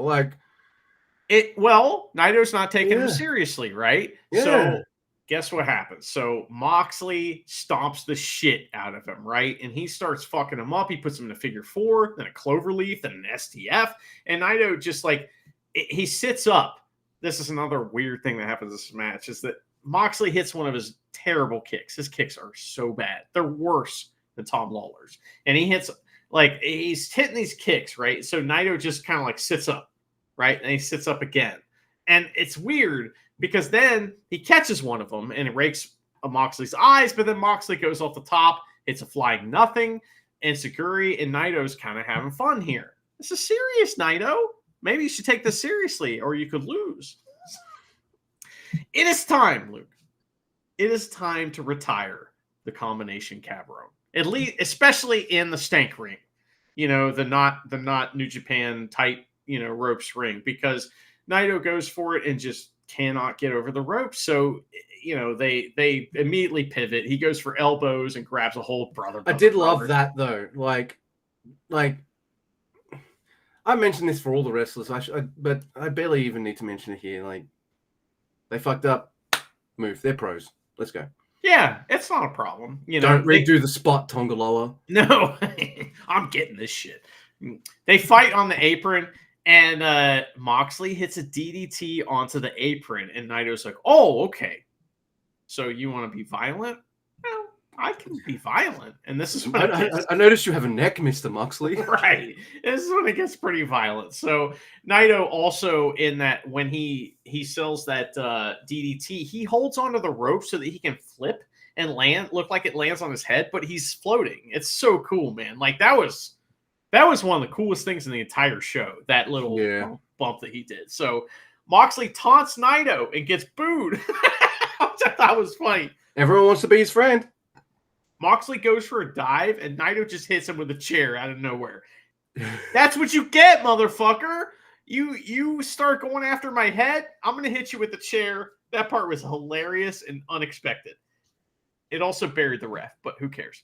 But Moxley, he hits that DDT on the apron, like I said. So Naito's like, let's get violent. So Naito hits a neck breaker on the apron, and Moxley is going to be sorry, right? He's going to be sorry for hitting that DDT. Of course, Moxley is now covered in blood, and this adds to his 20 count break that he does right here, which is cool. Naito hits a really great DDT, and then Moxley levels him with a lariat for a double down. They have a big strike exchange with all kinds of spitting. We're all spitting. Everybody's spitting. Ref's spitting. We're spitting. I was spitting on the floor. Naito's covered in blood. None of it his. Well, Naito has one arm covered in blood from hitting Moxley with it, right? So repeatedly in the face. It's pretty funny. So, then there is a fantastic curb stomp and a rear naked choke from Moxley. Moxley gets the bulldog choke then into another rear naked choke. This goes on for a while. Very New Japan-esque. But like Naito is like, oh no, it hurts. He's kind of just, I don't know. It's a little weird. So he slips out, gets a roll-up, victory roll, and then hits the big elbows, right? He tries Destino, but Cutter and Death Rider from Moxley for a really awesome near fall. That near fall got me, and I was like, wow, there's no fucking way. There's no way. No way, right? So, okay, goddamn. That near fall, my heart was like, woo! It like jumped out of my chest. They got me. I mean, that's one thing I got to say about this show is it got me on an emotional level and like a fan level that like no American show has ever done. So I mean, maybe a little, but not like this. So not only did they get me, they got the crowd, and the crowd is on fucking fire at this point, man. It is just, it's white hot, you know? Moxley tries another Death Rider, but Destino for 2, another Death Rider for another near fall. And I'm like, oh my God. Okay, so he said 2. So that usually means, okay, Naito's going to win, right? But big lariat for Moxley. And but Naito's up at 1. He's firing up a third Death Rider, and Moxley wins the title. I was very unhappy with this bookie decision. Like, I was like, well, that is fucking terrible. But let's talk about that. You had a Luke reaction. Yeah, it but might not have been about as vocal or anything. Well, the match was so fucking awesome. It's kind of hard to like bitch about it, you know. But it's like I was sad. Naito had this weird attitude the whole match, like smiling during big strike exchanges and stuff like that, and had a weird feel. But goddamn, it was fucking awesome. Now, tell me about the match, and then we'll talk about what happens after that kind of like makes me smile. So this match had me in the same kind of mindset of Riddle, Zack Sabre Jr.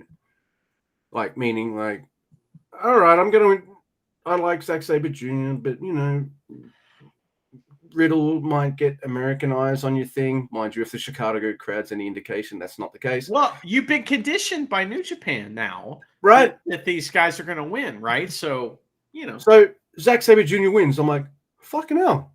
All right. Keeping me on my toes. And also, our boy, Zack Sabre Jr. has gold. He rules. One of the best wrestlers in the world. I might have, like, if someone asked me right now, do you top 5 wrestlers in the world? I think he's in it. Well, that's for a different episode. Oh, yeah, the best of end of year spectacular. Correct, yes. Right, we do that at the end of the year. But so the main event kind of had maybe both of us in that same zone of, yeah, this is going to be good. It's going to be good to see our boy Naito pin Moxley. Mind you, I felt like I also had the passing thought of, but Moxley rarely loses outside of AEW. Hell, he rarely loses in AEW. But my brain just like dismissed that. Nah, no way, right? Yeah, it's like when I have two suspects in traitors, and like the one I decide to go on isn't the traitor, but the one I was like, nah, is the traitor. You know, that kind. So, and you and I I feel like we felt comfortable and nicely strapped in for our long Naito run that he's always wanted. And I'm like, you and I were safely in our Naito long haul championship reign. Let's go. Death Rider number 1. Oh, fuck. Death Rider number 2. Oh, fuck. Death Rider number 3. 1, 2. Fuck. See, I'm not like, he's not my all-time favorite wrestler. I love Naito, but like and all that kind of stuff. But just for a brief moment, I felt diehard Naito fans' pain once again when their boy gets the losers, you know, and when the booking doesn't go his way again. So I don't think I was mad, but I was shocked that they actually went there. And I was like, all right. But thinking about it, like, we always complain, like, oh, all these AEW guys want to come and do things in Japan. They didn't do nothing, or they're barely here, or, you know, all this kind of stuff. I'd say Moxley has been pretty, like, when he can't be there, nothing. There's nothing, like, except maybe the odd American show, right? But when he's there, he's fucking there. He's there to go. He's there to put in the work. He's there to do the tours and the shows. So you're telling me he's in the next tour or something like that in Japan. I'm like, fucking cool. I would have been a bit more worried about it if I've got the title and bye, I'll see you on Dynamite, bitches. And that might happen. He might walk out with a title and be like, hey. But I'm glad he's here for at least like one tour of Japan with the title. That's really awesome. That'll sell some Japanese, put some Japanese butts in Japanese seats, I guess. It fucking should. I butchered that, but you know that'll sell some tickets in Japan for sure. And it's not too far away from Forbidden Door, is it? No, and that's, you know, I see that's in June. So I mean, this is where we're headed. And will he be in the G1? Man, I hope so. You know, it's like there's possibilities now. You know, if you want to be the devil's advocate and say, well, it sucks that fucking New Japan guys love losing to AEW guys, that there's a valid point there, right? I mean, I'd say Moxley's a little bit of a different breed because of, like, he did a G1, all that kind of stuff. He's got a bit more stock with me. Same with Eddie Kingston, maybe. But I definitely see that point. Yeah, so, I mean, I don't, you know, I'm not mad about it anymore. I was mad briefly. But what happens next makes me so happy because I messaged you immediately and I was like, Shota Umino have to challenge? You know, like right. That seemed obvious, right? And Moxley's like, no, he's not going to challenge. He grabs the mic and says, hey, I'm the champ. I'm in charge in New Japan now. And I want to give, you know, a title shot to the young guys. So Shooter, get on out here. You're my first title shot. Push up, bra! Out of nowhere. And Randy hits fucking you know, Moxley with the push-up bra, and then he says he's the next challenger, motherfucker. And I laughed so hard, and Shota Umino comes out to chase him off. Now we have a faction. We have the Death Riders, or whatever you want to call them. We have these two guys that maybe they're going to team with some other guys, House of Torture boys, you know, and take out House of Torture. And Ren Narita is going to be, he jumped the line. You know, he is going to get the next title shot. There is a tremendous go home line. I mean, this show is good from beginning to end. Fucking Moxley, he grabs the mic after Ren hit him with the push-up bra, and he says, Ren Narita, you just graduated from young boy to dead man. I mean, wow. Awesome. Man, this is the best US New Japan show ever. Yeah, I'd agree. I'd also say, like, I like with Moxley, like, right before they get blindsided and fucking Ren does his stuff. Like, we're waiting for Shooter to come out. Moxley calls him out.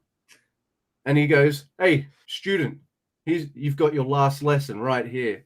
And he holds up the fucking title. I'm like, I want that lesson, but maybe not right now. Maybe save it for a huge mega show or something. And then Ren Narita came out and I'm like, all right, there we go. There it is.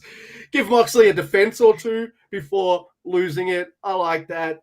Yes, please. Hey, man, I would not be mad if Ren John Narita won? Moxley put Ren Narita over. That I would wouldn't be be mad. amazing, dude. I I wouldn't be mad love that. either. I mean, I'd rather it be Shooter, but you know, it's still like. Imagine that heat between those two, though. Like Ren Narita wins the title because he's got all his boys. Shota Umino's by himself, and he wants to come after. I mean, that is we talked about chasing. That's your chase right there eventually, right? So there's a lot of stuff that can happen.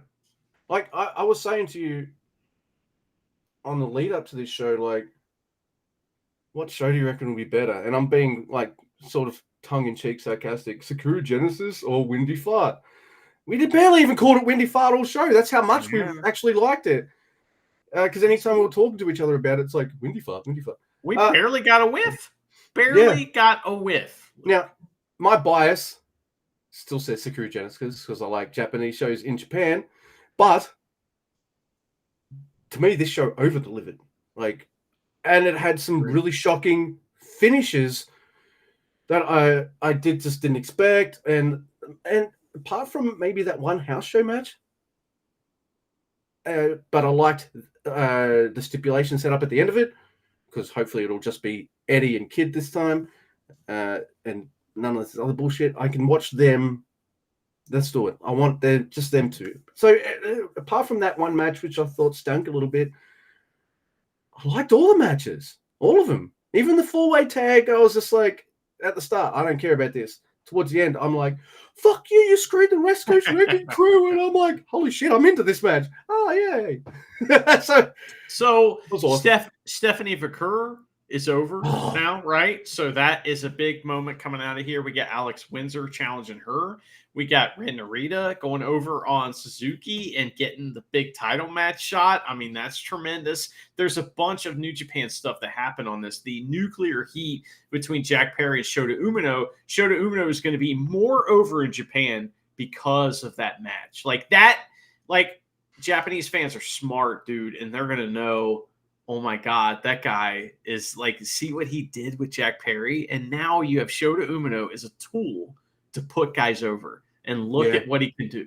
You know, even when they lose, even when he wins, I mean, we have the amazing Hiromu versus Mustafa Ali match that will always be something that'll happen.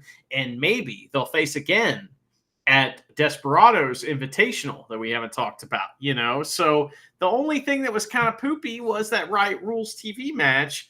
Zack Sabre Jr. gets the title back. We right the ship there. Now he's facing Jeff Cobb, Ishii, and Nick Nemeth. Who will he face next? You know, I mean, this was a tremendous show. I love talking shit about the American shows. It's fun. I can't. We can't. No. Can't do it. Wish I could. Okay. Neither of us, well, I guess especially me, had a fucking rant about like just the setup of the show. Even the fucking equipment lost. You know what I mean? This is like they finally figured it out, and like they sold a shit ton of tickets. Man, great job, New Japan. I'm so happy. So let's finish it off with a diary, and I have one. A wrestler diary. Wrestler diary, yes. So, dear listeners, because we might get some people listening in because, like, hey, we're doing an American show. We do all right with these, apparently. There are wrestler diaries. Usually the faces, they all write a diary. And if you're a member of the New Japan fan club, you get access to these. Well, we're not in that club, but we know someone who is. Jay. Yeah, we got friends. That's right. That's right. And Jay, we know someone who actually is a member of the fan club. So, not the treasurer or the president. That's like member number 7,042. I think 0001. Oh, yeah. Fuck yeah. Yeah, absolutely. Well, Jay is number one in my book because Jay sent us these diaries. In your fantasy dream book? I don't think my wife would appreciate seeing other ladies' names in my fantasy dream book, Mr. Guy. What if it's Stephanie Vaquer? That's fine, right? She already had to listen to me go on about Viva Van. What if she wrestled Ishii? I mean, that's fantasy dream book stuff, right? You know? Hey, like, it's fair enough. Like, I have to sit there while she's like, oh, yeah, Ishimori. So, you know. I know.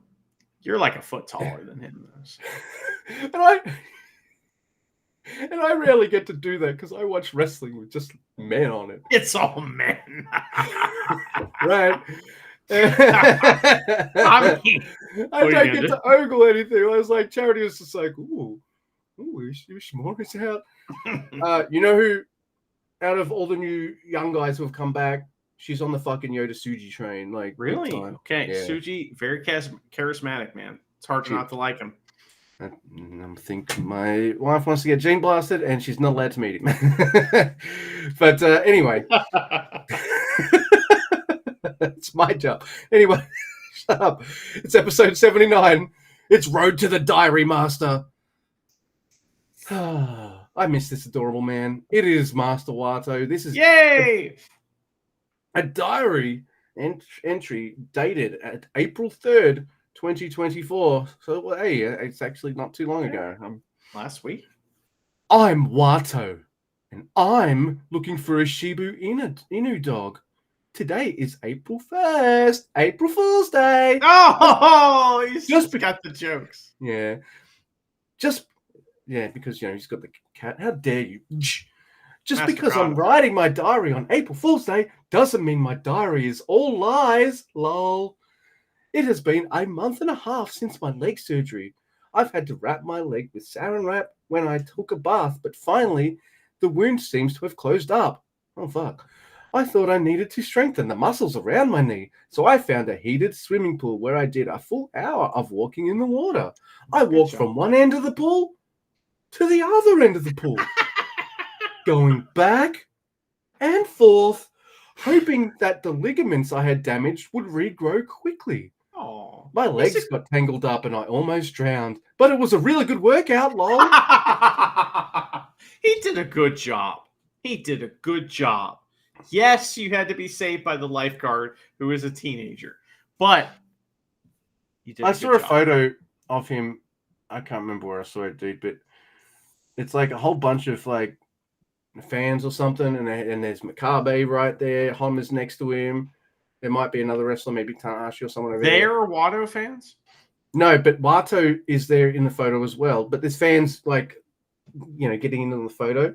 And you got Makabe and Honma and the other wrestlers going like there's some cool fun poses for the camera and for the fans.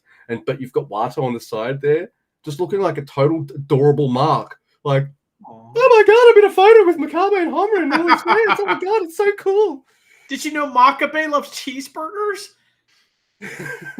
I wore a cheeseburger shirt and he ate it. That's right. He squirted mayo at me first and tore the shirt off my back. It made me squirt mayo.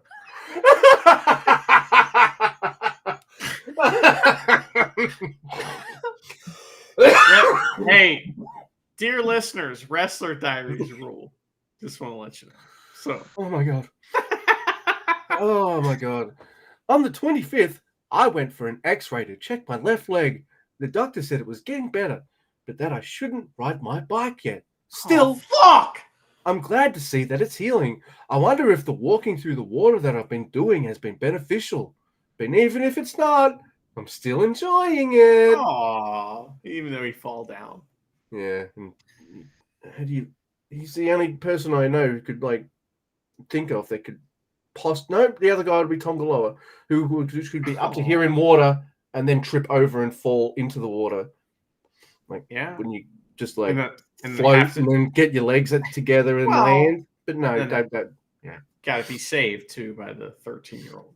So very important that is part of the emasculating process of falling down in water. That's right. Oh my goodness. On the way back from the hospital, I stopped off at Asakusa and went to visit Sensoji Temple. There are lots of shops at the Kanamarion Gate, so I was walking around searching for a stuffed Shiba Inu plushie, one that looks exactly like Saburo. The Shiba Inu I have at home. I figured that Saburo could do with a friend. Oh, there's I guess a photo of some building. I guess I don't know what it is. So he has a couple Daryls. He has a couple Daryls too. But yeah, you can't show this on camera. That's kayfabe, brother. People think I'm a cat person, but I also love dogs too. Hey, Fuck Marto. off! Oh, Oh. wait. That's okay. Never mind.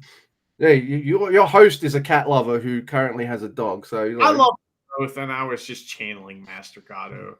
Just assuming, because a cat would always overreact about something like this. I tell you what, you take Wilma for a walk. The biggest hazard isn't other dogs, because they'll just want to sniff each other and be like, "Hey, bro, how's it going?" It's fucking cats, because don't sniff my territory. If they do, fucking launch like fucking. Good. Fuck those cats. That's what the cats do. They just fucking. Oh, they'll yeah, go. fuck them. They don't know who they're messing with. Wilma's gonna fuck them up. She was married to Fred. They're lucky. Wilma's just like, it's playtime. Yip yip yip yip yip. She's a big girl. Man, that's a shame. Yeah, it's a shame that your dog doesn't eat the cats. No, it eats fucking birds and my fucking glasses. You know what, Charity? Like, I need them for like watching shit on the big screen or driving, pretty much. So she takes them off the coffee table and runs out with them. And like, we find them, they're fucking destroyed, just completely. And I'm like, what the fuck am I going to do for glasses? And Charity's like, get fashionable ones. Hey. So Charity was not sad that my glasses got destroyed. In fact, she even jokingly said I gave them to Wilma. So good. She like rubbed peanut butter on them and left them laying around. That's right. Smeared cheese and stuff on it. I love it because glasses fucking suck, and I never wear mine, and I'm supposed to. Yeah. So anyway, he mentioned dogs, and I just had to talk. He's an animal lover. It's just yet another amazing baby face characteristic of Master Huato. That's right. Yes, indeed. Something happened the other day that made me a bit surprised. On the way to the dojo, I was waiting at a traffic light when suddenly something warm and slippery touched my left hand, and I let out an unintentional ah! It was the tongue of a walking dog. Lol. Aww. Humans are always surprised when they are unexpectedly touched, aren't they? Well, yeah. Especially if it's a tongue. Like, I mean, sometimes it can be okay. Yeah, well. If it happens to us, not if we do it. When I was on my excursion to Mexico, I was walking in town, then suddenly a big stray dog jumped on my back and it scared the life out of me. You can never be too careful when you go outside. I don't know. Maybe it's just me. Lol. See ya! Wow. That was it. Yeah. Man. He went to Mexico, a dog licked him, and he got fucking 300 words out of it. Good job, Master Watto. Dude. Like, I reckon his first few diary entries, like, he sent in were, like, him just being a total mark and gushing. And, like, even Chris Charlton was just like, that's too much, man. Rewrite on the spot. He's never going to read the English version of his diary, right? So they can write whatever they want. Someone gave Goto a personality. Yeah. In diary form. Watto pay for it. Watto just sends in the word blue over and over again. You know, it's like all blue all day makes Jack a blue boy or some shit. And they're like, well, we'll just make this into something here. All right. So no one wants to be near Goto's room if they're at a hotel or something. Just fucking. He's a rookie. Well, Yoshihashi's rooms always smell like cigarettes, but he can't figure out how to bring incense. No. That's an Ishii trick, you know? I love that he put the question and the answer in his own diary entry and he still didn't figure it out. My room smells like smokes. Ishii keeps incense. I hate that my room smells like smokes. Hey, Ishii, can I have a stick of incense, please? I mean... Incense is cheap as shit. Just go to anywhere. Anywhere or anything. I agree. That was a good wrestler diary. One word. Smoking. She's not mad that's happening. She's mad that no one's stopping it. Yeah. I'm just assuming it's a she. I don't know why. I'm an introverted narc. Where are the extroverted narcs to make sure people stop doing this? that I can tell.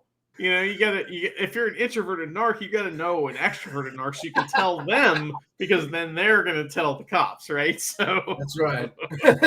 or write a 1-star Google review for guys on the internet to read out on their podcast about New Japan. Because some introverted people might be too introverted narc might be too introverted to speak to the extroverted narc, and thought, I got Google just right in my hand here. Boom, bish bash bosh, done. Yeah, it's like a grandfather paradox or some shit, bootstrap paradox.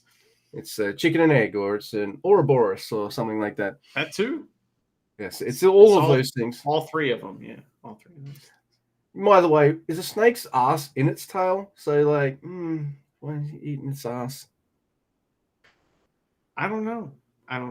I mean, well, if you know the answer, dear listener, and you're still listening to us talk, send all your emails to at Mr. Guy Who Cares About This answer at hotmail.com. Correct. That is my email address. Please email me there. Yes, indeed. All right.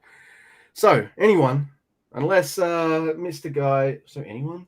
No, or anything. Yeah, that's right. So, Mr. Guy, unless he has anything that he would like to add.